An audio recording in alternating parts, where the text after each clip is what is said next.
Molweni, ndifuna uthetha ngemini yomngcwabo yazi. I realized ukuthi kuwo wonke lama videos endiwenzileyo khange ndithethe ngemini yomngcwabo. Let me start on the day before, just to be safe.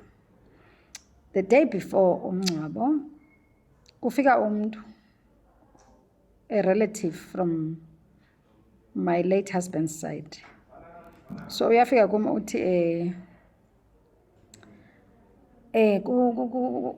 amantombi akhe athi azafike sonke ngomso emngcwabeni bazobe befike beswenkela ukukunyisa. Hey, guys, didn't I have a panic attack? Didn't I have a panic attack for the first time? Ndangazi kuba i-panic attack because it was my first time experiencing a panic attack. So hey guys, kwangathi andikwazi ukuphefumla, ngathi ndiyafa. It didn't happen immediately. I think my mind was still trying to process lento lena that I was just told. The audacity, guys, of dating a married man, and the audacity yokuthi seyifile lo married man yakho ibithandana nawe ingathandani nami. Uthi wena uhambe usithi uzonxibele, you will dress to kill to come and attend someone's husband's funeral. And uzogcwalisela mna, ndingenaphi mna guys, ndingenaphi? Uzuqoma le ndoda lena indlela zakhe zandihlukumeza even sesemakhazeni.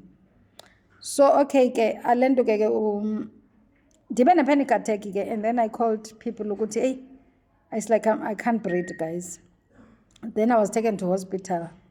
So in the hospital abefika icacise ifamily ba kwenzeke ntoni kuswelekelwa ngumyeni ngozini yemoto, so inoba ilondo leyo. And then ogqirha they picked it up immediately ukuthi oh this person babuza ndiyalala ndithi mina I've not been sleeping. So then banifaka i-injection abathi izanilalisa ke. Kwathiwa ikulalisa minimum of 3 hours. Guys, didn't I wake up just after 30 minutes? Doctors were shocked. But if andibuyanga esibhedlela after the funeral, ndizofa because what is this? Le injection abanifaka yona, umuntu wakhona ulala a minimum of 3 hours. Not me sleeping only 30 minutes. I think ingqondo yami wanted to attend the funeral, and I was worried that if I sleep and wake up after the funeral, I won't forgive myself. So I guess nezinto ze-Western, in cases like that, they cannot really defeat the brain. So okay ke ndibe right, ndibuye kube yi-night vigil, kube yi-funeral ke the following day. On the night vigil, people were talking good things about my husband. Guys, my husband was never a bad person. He was a good person. He was a good person. I've never met someone who is as good as him. He was a good person to everyone except me, guys. He was good to everyone except me. So umngcwabo wakhe was full of people praising how good he was. He was good to everyone. Okay. Day of the funeral. Thina ke guys asizogquma. You get to see who is there, who is not there, and things like that. So ndambona lo wakhe lwa umzi ephayana elila, mna ndiyilileli indoda ibentshate nayo. Kulila yena ndithi yena ulahlekelwe. Walahlekela phela la sisi guys, ngeke akudlala ukwakhelwa umzi ngumuntu. Wayinxibile ke zange ndiyibone nalo dress to kill ke wanxibile. But wayinxibile elila, umuntu elila. Wangafunga uthi oyena muntu ulahlekelwe ngumyeni nguye. But ke guys, umyeni is not a ring, it's not a home affairs. Yena walahlekelwa ngumyeni serious. And I'm sure la ntombazana ayikazi iphinde imfumane umuntu ozoyondla ngolahlobo wakhelwe ungamzalelanga nomzalela umuntu. For sure kodwa ke la ntombazana incutha omnye umuntu lapha khona. I'm even tempted to name and shame, because how do you go around doing that? Into endinyanyisayo ko ananda ba wadlisa umyeni wami wa enjoy all the benefits she was enjoying. Ndinyanyiswa ile nto sethatha umyeni wami senyangeni for uba makudliswe mna so that they can eat my money. Nantso into endinyanyisayo. Futhi guys, ndingabosha xa ninodibana nalo ntombazana face to face. Ndingabosha because angandiphendula uba le nto wayenzelani urayithi adlise umntu wakhe mna ndihlangana phi ndandinge ndathi ndiyamthanda. So ke babegcwele ke nabanye ke, but the one that I wanted to notice was her, ngoba yena laa ntombazana iyiroyinile impilo yam. Andithi yayingafanelanga ijole nomntu xa isithi uyayithanda, ndinyanyiswa yile nto i-involved ekutheni mna mandidliswe so that kuzodliwa imali yam. Ndinyanyiswa yiloo nto leyo.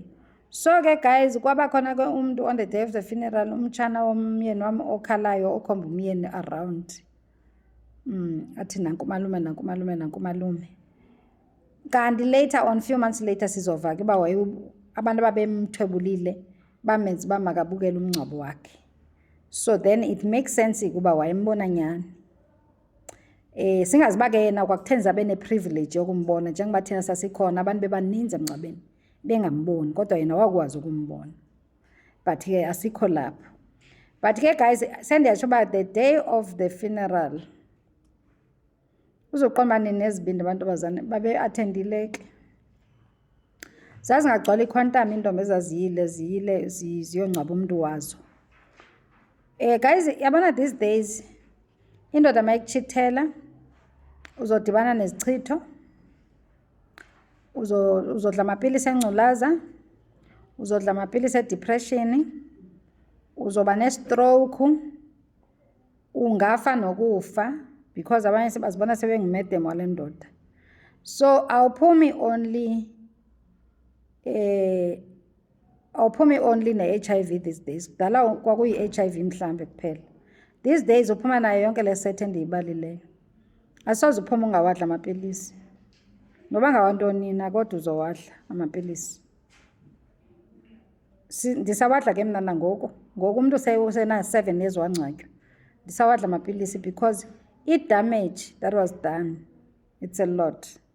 The damage that was done, it's a lot. And then kube khona umuntu othi hey umhlambalaza, there is another side of the story. For sure nawe zikhona into ezimbi wazenza le nto. Ndayenzani? Into endabambi ngayo kukuba ndibe nemali, ndidibane nesibhanqa esingayiqhelanga imali. Nantso mna imistake endayenzayo. Ndidibane nomntu ongayiqhelanga imali. Kudala vele efuna ukuzenza ezi zinto qha bebethwa ungabinamali. Ndisola noba bayikholiswa kuba engenamali. Because ukhona omnye umzalwane oye wathi emngcwabeni, yena wathetha naye ngoku akusele kulumama. Because remember guys, kwezi videos nizaphika apha kwaqala wasele kumama ngoJanuwari, then yena wasele ngoMarch. So wathi lo mzalwane wathetha naye emngcwabeni phaa ngoku akuyongcwatywa umama, wangithetha naye uba hayibo kwenzeka ntoni. Kuthiwa wathi yena uwiswe yimali. Uwiswe yimali. Uwiswe yimali. Zibuze kuba imwisa xa iyenzani imali, because imali esebhenki ayiwisi mntu. Wavele wayothenga utywala, wayinto ehamba ematyaleni ehamba show offer. Imali guys, it only shows your true colors. It does not change anyone. It shows your true colors. Ubungumntu ongathi urayithi kuba ubungenayo imali. Imali ke ngoseyawo expose uba kahle kahle wena xa unemali uba njani. Ndibe sendisithi ke some of the people uthi xa kababusisi ngabomi. Uyabazi baba kanjani xa ngabe kuthiwa unemali. Uthi mna guys uThixo akayiva imithandazo yam, mna am poor. UThixo uyakwazi ubuza banjani the minute uba nemali. Uyakwazi ubuza banjani. Uyakwazi ubuza umlahla, uyakwazi uba uzohamba uyokwenza zonke ezi zinto ubungazenzi, not because uyakholwa, because you don't have money. Enkosi.